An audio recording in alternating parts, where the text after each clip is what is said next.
데일리지어스 44번째 시간이고요. 오늘은 화요일입니다. 오늘 말씀 우리 고린도전서 5장부터 우리 8장까지의 말씀을 볼 건데요.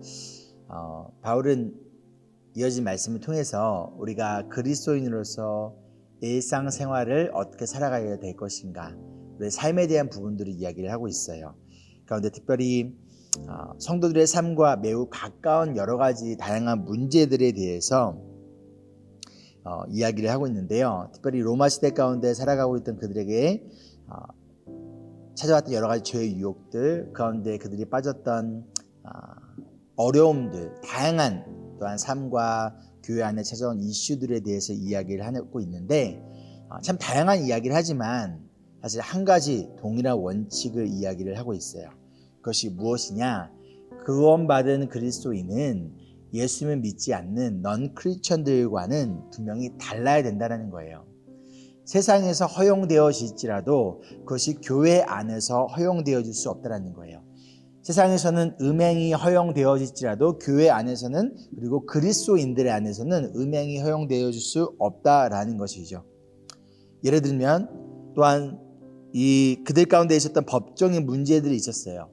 근데 그 법적인 문제들 가운데 서로를 고소하고 서로를 미워하는 것이 아니라 정결한 몸으로 어떻게 하면 하나님의 영광을 올려드릴 것인가를 고민하며 나아가야 된다는 것과 동시에 남편과 아내는 서로를 아끼고 사랑해야 되고, 결혼은 그리스도인들 사이에서만 이루어져야 된다라는 것들 또한 이야기를 하고 있습니다.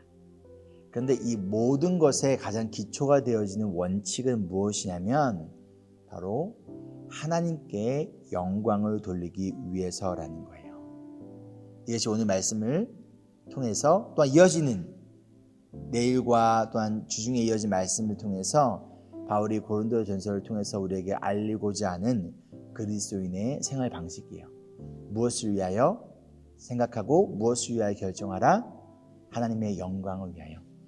아무리 세상에서 괜찮다고 하더라도, 아무리 많은 사람들이 이것은 허용되어질 수 있다고 말할지라도 그것이 하나님께 영광이 되어지지 않는다면 우리는 그것을 하지 않는 것, 그것이 바로 그리스도인의 삶의 방식입니다.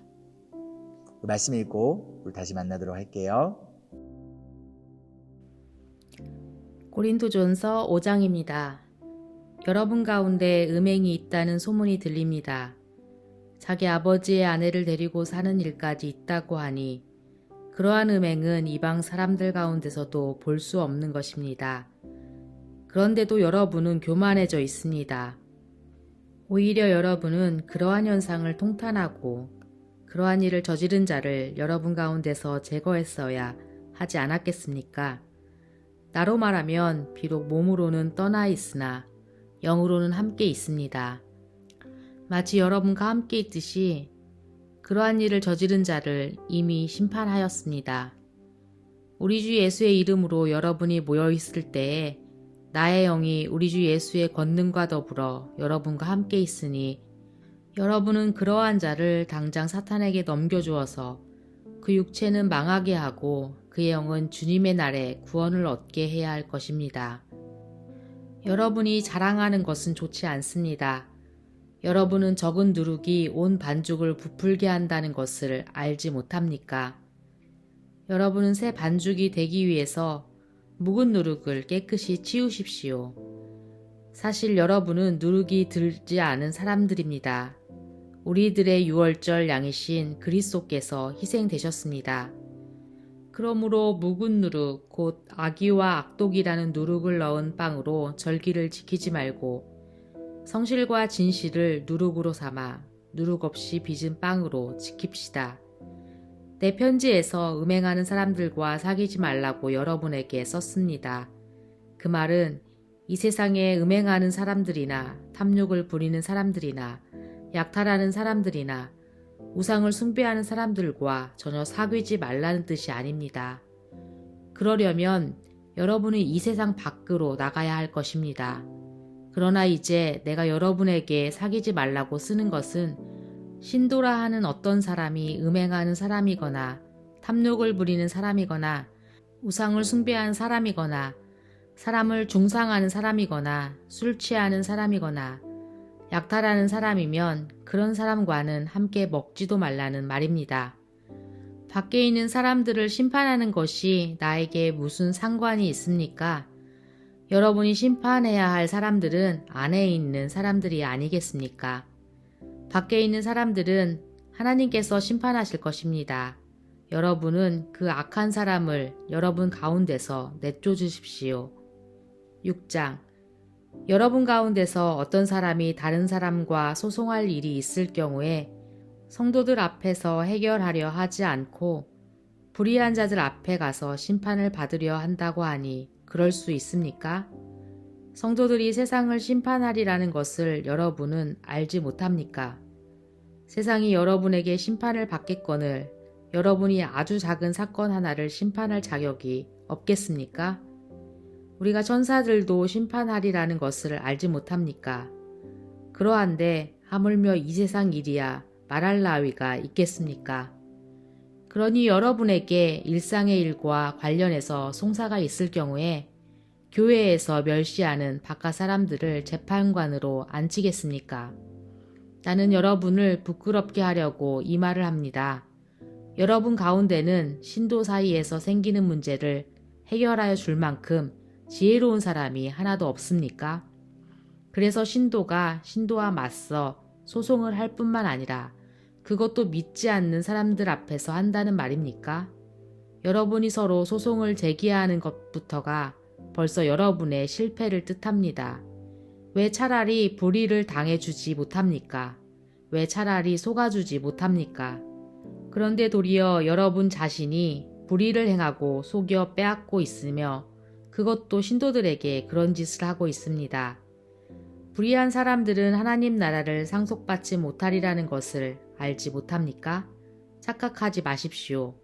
음행을 하는 사람들이나 우상을 숭배하는 사람들이나 간음을 하는 사람들이나 여성 노릇을 하는 사람들이나 동성애를 하는 사람들이나 도둑질하는 사람들이나 탐욕을 부리는 사람들이나 술 취하는 사람들이나 남을 중상하는 사람들이나 남의 것을 약탈하는 사람들은 하나님 나라를 상속받지 못할 것입니다.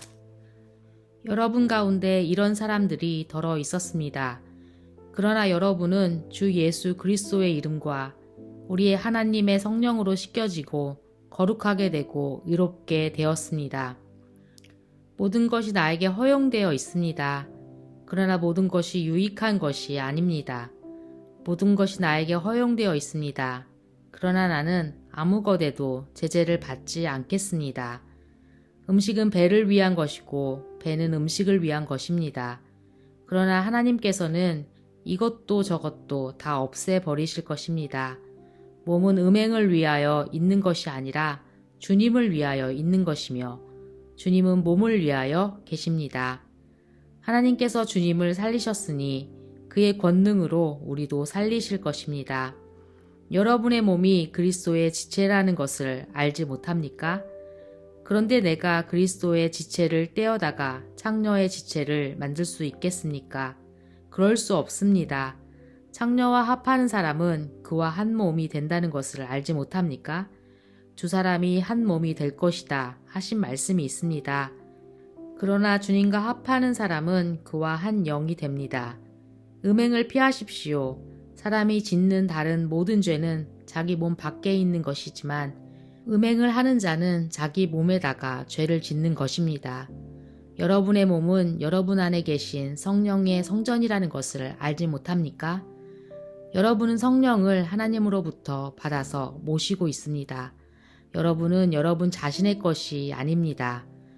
여러분은 하나님께서 값을 치르고 사들인 사람입니다. 그러므로 여러분의 몸으로 하나님을 영화롭게 하십시오. 7장.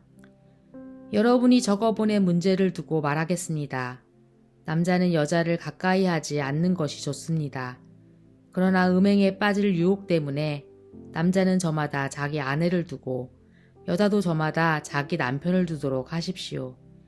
남편은 아내에게 남편으로서의 의무를 다하고 아내도 그와 같이 남편에게 아내로서의 의무를 다하도록 하십시오. 아내가 자기 몸을 마음대로 주장하지 못하고 남편이 주장합니다. 마찬가지로 남편도 자기 몸을 마음대로 주장하지 못하고 아내가 주장합니다. 서로 물리치지 마십시오. 여러분이 기도에 전념하기 위하여 얼마 동안 떨어져 있기로 합의한 경우에는 예외입니다. 그러나 그 뒤에 다시 합하십시오. 여러분이 절제하는 힘이 없는 틈을 타서 사탄이 여러분을 유혹할까 염려되기 때문입니다. 그러나 내가 이것을 말하는 것은 그렇게 해도 좋다는 뜻으로 말하는 것이지 명령으로 말하는 것이 아닙니다. 나는 모든 사람이 다 나와 같이 되기를 바랍니다. 그러나 각 사람은 하나님께로부터 받은 은사가 있어서 이 사람은 이러하고 저 사람은 저러합니다. 결혼하지 않은 남자들과 과부들에게 말합니다. 나처럼 그냥 지내는 것이 그들에게 좋습니다. 그러나 절제할 수 없거든 결혼하십시오. 욕정에 불타는 것보다는 결혼하는 편이 낫습니다. 결혼한 사람들에게 말합니다. 이것은 나의 말이 아니라 주님의 명령입니다. 아내는 남편과 헤어지지 말아야 합니다.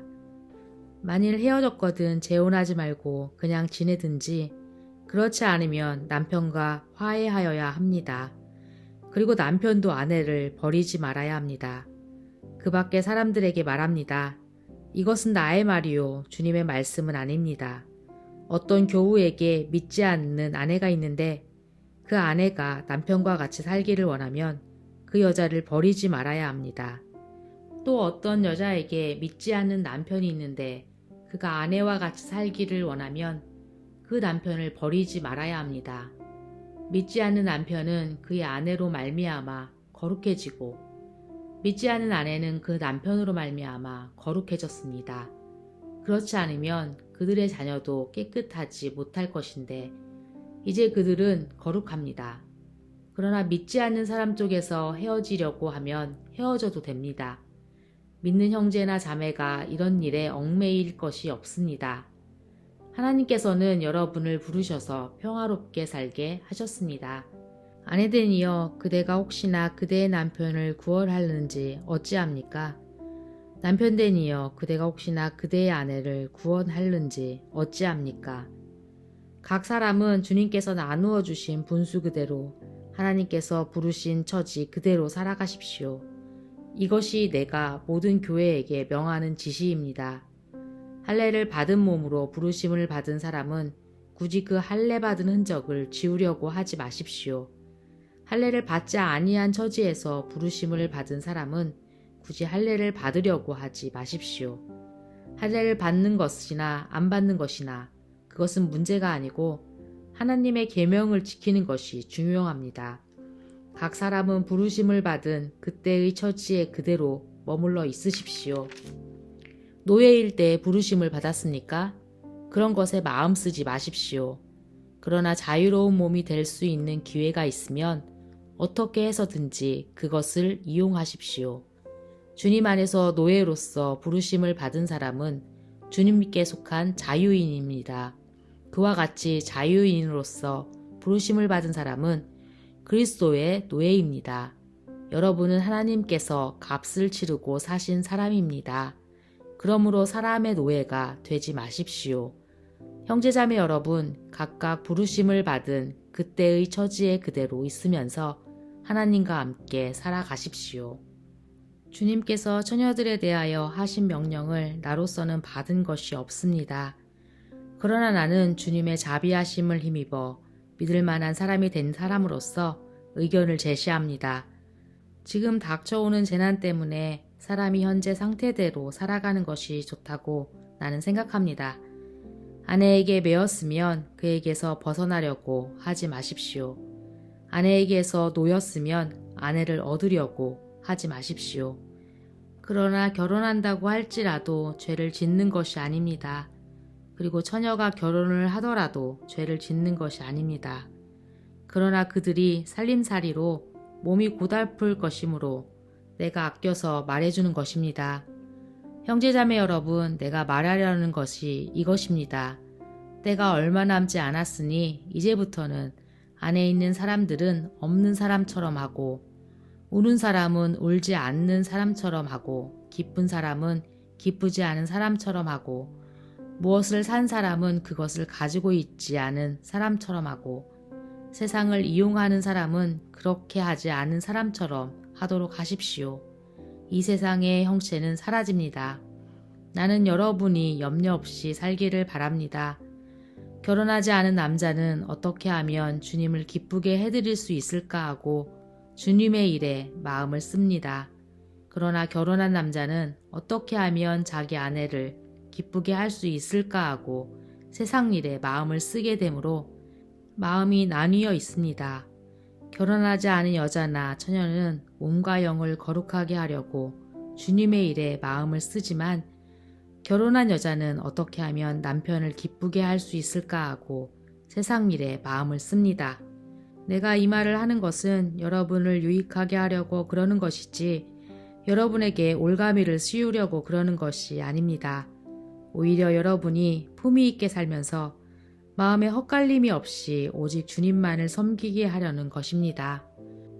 어떤 이가 결혼을 단념하는 것이 자기의 약혼녀에게 온당하게 대하는 일이 못된다고 생각하면 더구나 애정이 강렬하여 꼭 결혼을 해야겠으면 그는 원하는 대로 그렇게 하십시오. 결혼하는 것이 죄를 짓는 것이 아니니 그런 사람들은 결혼하십시오. 그러나 결혼하지 않기로 마음을 굳게 먹은 사람이 부득이한 일도 없고 또 자기의 욕망을 제어할 수 있어서 자기 약혼녀를 처녀로 그대로 두기로 마음에 작정하였으면 그것은 잘하는 일입니다. 그러므로 자기의 약혼녀와 결혼하는 사람도 잘하는 것이지만 결혼하지 않은 사람은 더 잘하는 것입니다. 아내는 남편이 살아있는 동안에는 그에게 매여 있습니다. 그러나 남편이 죽으면 자기가 원하는 사람과 결혼할 자유가 있습니다. 다만 주님 안에서만 그렇게 해야 할 것입니다. 내 의견으로는 그 여자는 그대로 혼자 지내는 것이 더 행복할 것입니다. 나도 하나님의 영을 받았다고 생각합니다. 8장 우상에게 바친 고기에 대하여 말하겠습니다. 우리는 우리 모두가 지식이 있는 줄로 알고 있습니다. 지식은 사람을 교만하게 하지만 사랑은 덕을 세웁니다. 자기가 무엇을 안다고 생각하는 사람은 아직도 그가 마땅히 알아야 할 방식대로 알지 못하는 사람입니다. 그러나 하나님을 사랑하는 사람은 하나님께서 그를 알아주십니다. 그런데 우상에게 바친 고기를 먹는 일을 두고 말하면 우리가 알기로는 세상의 우상이란 것은 아무것도 아니고 오직 하나님 한 분밖에는 신이 없습니다. 이른바 신이라는 것들이 하늘에든 땅에든 있다고 칩시다. 그러면 많은 신과 많은 주가 있는 것 같습니다. 그러나 우리에게는 아버지가 되시는 하나님 한 분이 계실 뿐입니다. 만물은 그분에게서 났고 우리는 그분을 위하여 있습니다. 그리고 한 분 주님이신 예수 그리스도가 계십니다. 만물이 그분으로 말미암아 있고 우리도 그분으로 말미암아 있습니다. 그러나 누구에게나 다 자식이 있는 것은 아닙니다. 어떤 사람들은 지금까지 우상을 섬기던 관습에 젖어 있어서 그들이 먹는 고기가 우상의 것인 줄로 여기면서 먹습니다.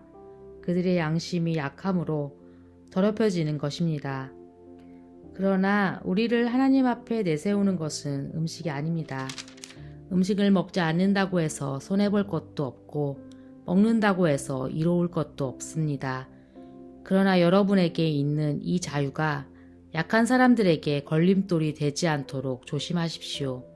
지식이 있는 당신이 당신의 신당에 앉아서 먹고 있는 것을 어떤 사람이 보면 그가 약한 사람일지라도 그 양심에 용기가 생겨서 우상에게 바친 고기를 먹게 되지 않겠습니까? 그러면 그 약한 사람은 당신의 지식 때문에 망하는 것입니다. 그리스도께서는 그 약한 신도를 위하여 죽으셨습니다.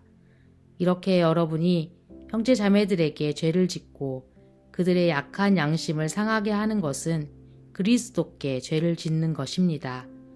그러므로 음식이 내 형제를 걸어서 넘어지게 하는 것이라면 그가 걸려서 넘어지지 않게 하기 위해서 나는 평생 고기를 먹지 않겠습니다. 아멘. 우리 적용 및 소그룹 나눈 질문입니다. 첫 번째로, 교회 공동체 안에 같은 성도가 저지르고 있는 죄에 대해서 바울은 침묵해서는 안 된다라고 이야기를 하고 있어요. 그렇다면 우리가 성도들의 죄에 대하여 모른 척하거나 또는 침묵해서는 안 되는 이유는 무엇일까요? 두 번째, 사실 결혼을 하든지 독신으로 살든지 본질적으로 그것이 중요한 것이 아니다라고 이야기하고 있어요. 그러면 그 중요한 본질은 무엇일까요? 세 번째, 우상에게 바쳐진 음식을 먹어도 된다라고 바울은 이야기를 하고 있습니다. 하지만 믿음이 연약한 자들에게 내가 우상에게 절한 음식을 먹는 것으로 인하여 그들에게 시험거리가 된다면 먹어도 되지만 먹지 않는다라고 이야기를 하고 있습니다. 이처럼 분명히 여러분의 믿음의 고백과 신앙 양심에 따라서 해도 되지만 그것이 믿음이 연약한 사람들에게 해가 되어진다면 내가 해서는 안 되는 것은 무엇일까요? 마지막으로 오늘 말씀을 통하여 예수님이 여러분에게 원하시는 회개와 믿음의 결단은 무엇일까요? 함께 기도하실까요? 사랑과 은혜가 풍성하신 주님, 우리가 하나님의 영광을 위해 살아가도록 그 부르심 가운데 우리의 매일의 삶 가운데서 마주치는 다양한 문제들과 고민들 가운데 그것을 정하고 그것을 판단하고 따르는 그 기준이 나에게 얼마나 유익한가, 내 생각에 얼마나 이것이 옳은가, 얼마나 많은 사람들이 이것을 동의하고 지지하는가, 그것이 아니라 이것이 정말 하나님께 영광이 되는가, 그것을 고민하고 그것을 기준으로 결정하고 행동하는 저희가 되기를 소망합니다. 그런데 하나님, 우리의 삶의 모습이 다른 누군가에게 믿음의 걸림돌이 되지 않게 도와주시고 우리가 믿음의 디딤돌이 되어질 수 있도록 성령 하나님께서 우리를 붙잡아 주시고 도와주시옵소서. 오늘도 주님의 은혜를 간절히 바라오며 살아계신 예수 그리스도의 이름으로 기도합니다. 아멘. 오늘도 하나님이 주시는 넘치는 은혜가 여러분 가운데 가득하기를, 그리하여 그 평강 가운데 하나님의 영광을 위한 삶을 살아내는 우리 모두가 되기를 소망합니다. Embrace Jesus, embrace people.